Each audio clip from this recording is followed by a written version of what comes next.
Something just happened in Washington that has millions of Americans asking a terrifying question. Is the United States heading toward a military draft? Because in the middle of a growing international crisis, Donald Trump is now refusing to rule out the possibility of sending ordinary Americans into war. Not volunteers, not career soldiers, but young people drafted into the military. Parents across the country are suddenly paying very close attention to what the administration is saying and what it is not saying, because when officials were directly asked whether a draft could happen, the answer was not no. The answer was the president is keeping all options on the table. That single sentence has ignited a national firestorm. Critics say it proves the administration is preparing the public for something far bigger than they expected. Supporters say it is simply strategic language during a dangerous global conflict. But behind the political talking points, the reality is simple. When a government refuses to rule out a draft, it means the possibility is real. And now, as tensions rise overseas and military operations continue to expand, the debate inside the United States is becoming louder and more emotional by the hour. Because for many Americans, this question is no longer theoretical. They are asking whether their children could be the next ones sent into a war they never chose. The controversy began after a tense media exchange involving senior officials from the Trump administration. During a televised interview, a host asked a question that millions of families were already thinking, but few had heard asked directly. If the current conflict continues to escalate, could the United States bring back the military draft? It was a direct question, and many viewers expected a direct answer. Instead, the response was carefully worded. Officials explained that the president, as commander-in-chief, does not remove options during an active military situation.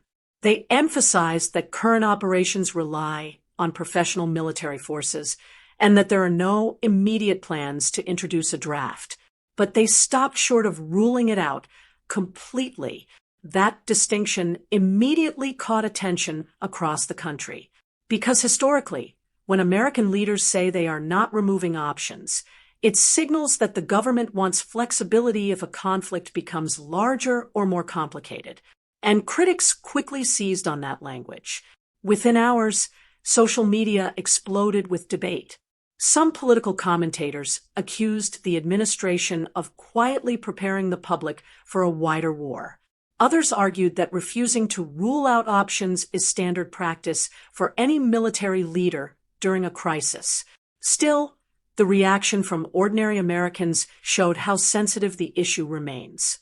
The United States has not used a military draft since the Vietnam War era.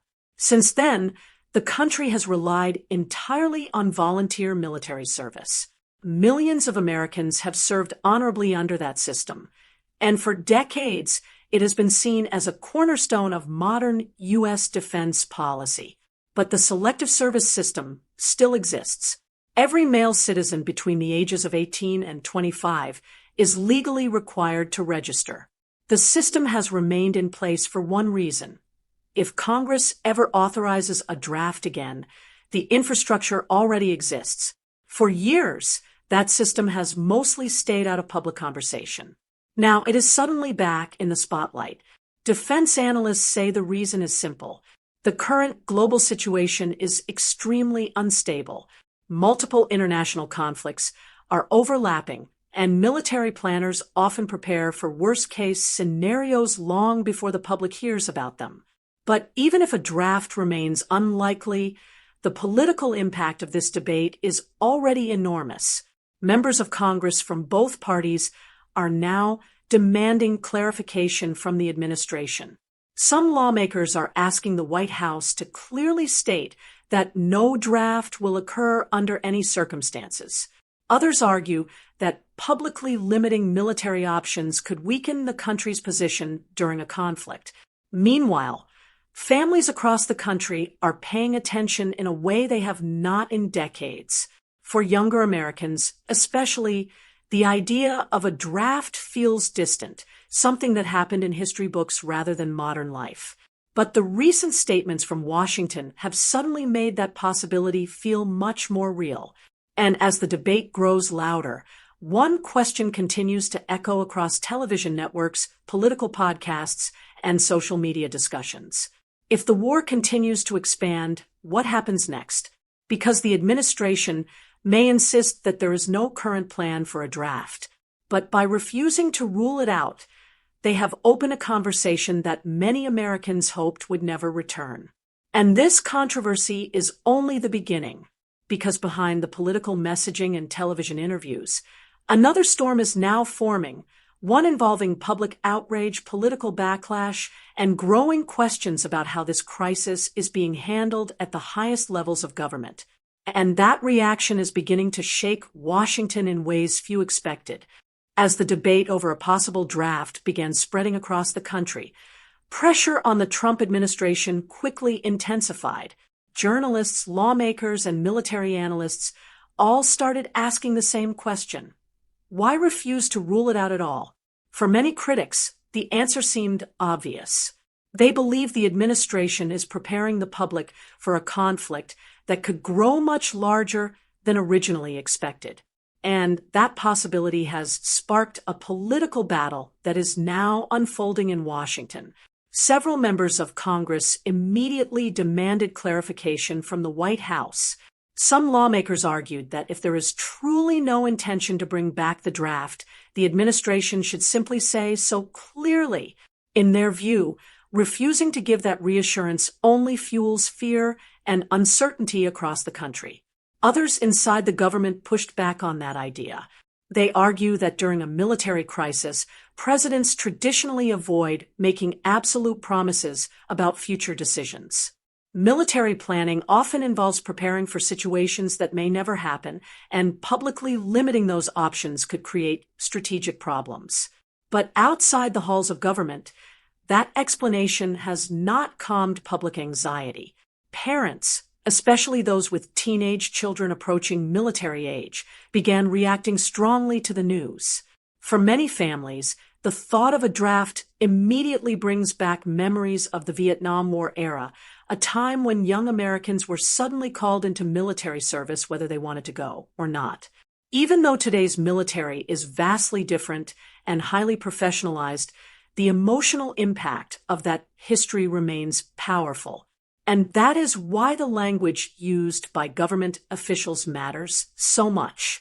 When Americans hear phrases like keeping all options on the table, it triggers fears that the country could be moving toward a much larger war. At the same time, supporters of the administration say critics are exaggerating the situation. They point out that the United States currently maintains one of the largest volunteer militaries in the world, with more than 1 million active duty service members and hundreds of thousands of reservists. In their view, there is no immediate reason to believe a draft would actually be necessary. But the political tension surrounding the issue continues to grow, because this debate is not happening in isolation.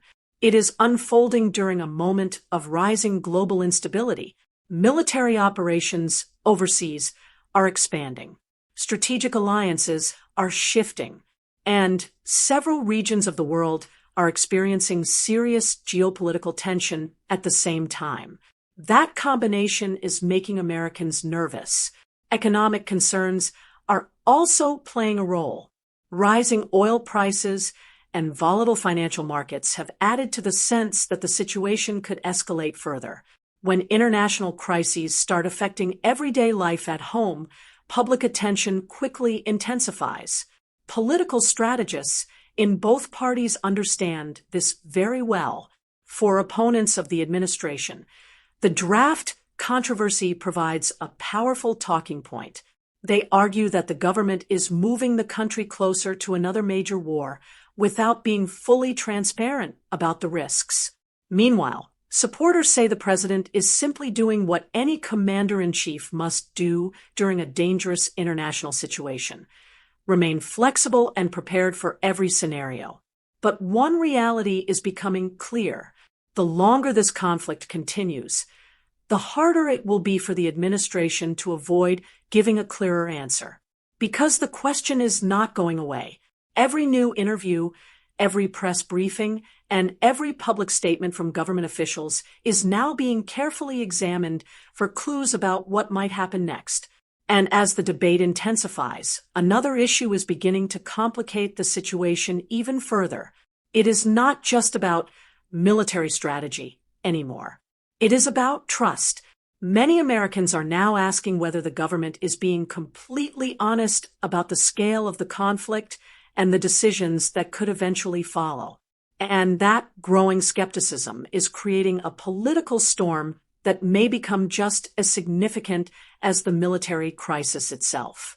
Because if the public begins to believe that leaders are hiding the truth about the risks of war, the political consequences could be massive. And that is exactly where the situation may be heading next. As the controversy continues to grow, the political fallout around the draft debate is becoming impossible for Washington to ignore. Across television networks and political forums, the same question is now dominating the conversation.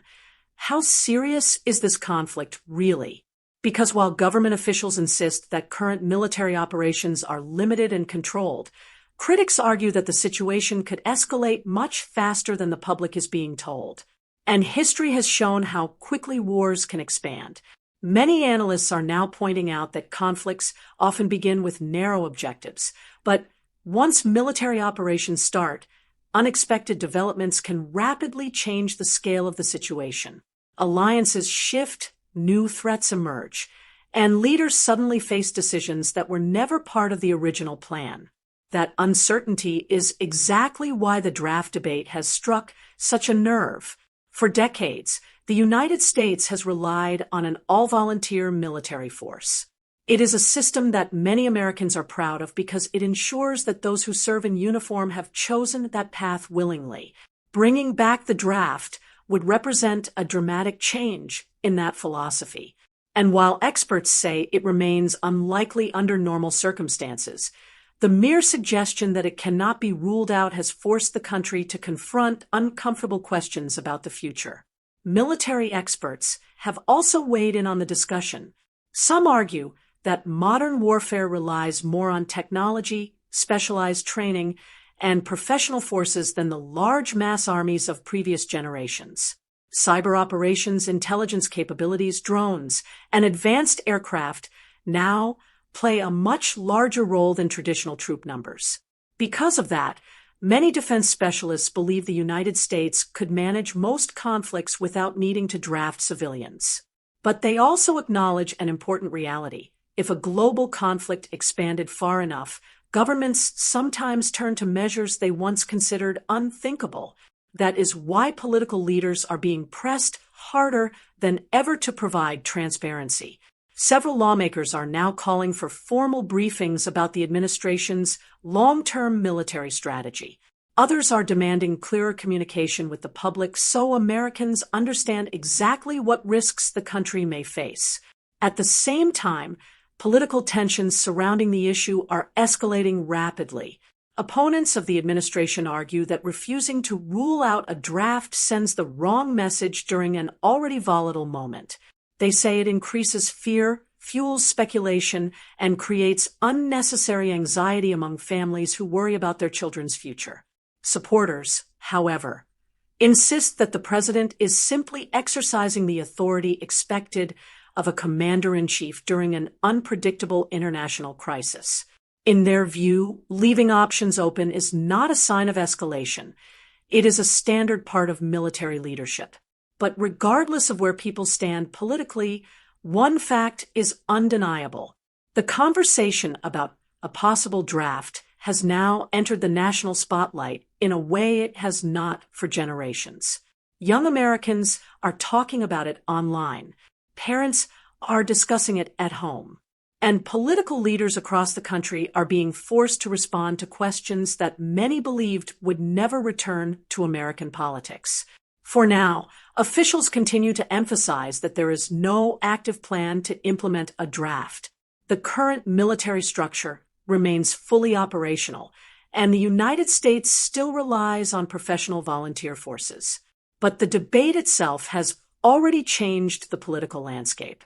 because once the public begins asking whether a draft could happen, that question does not disappear easily.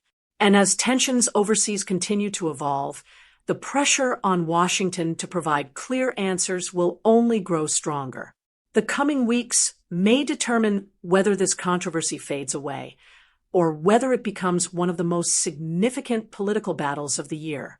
Because when it comes to war, uncertainty alone can reshape an entire national conversation. And right now, that conversation is just getting started.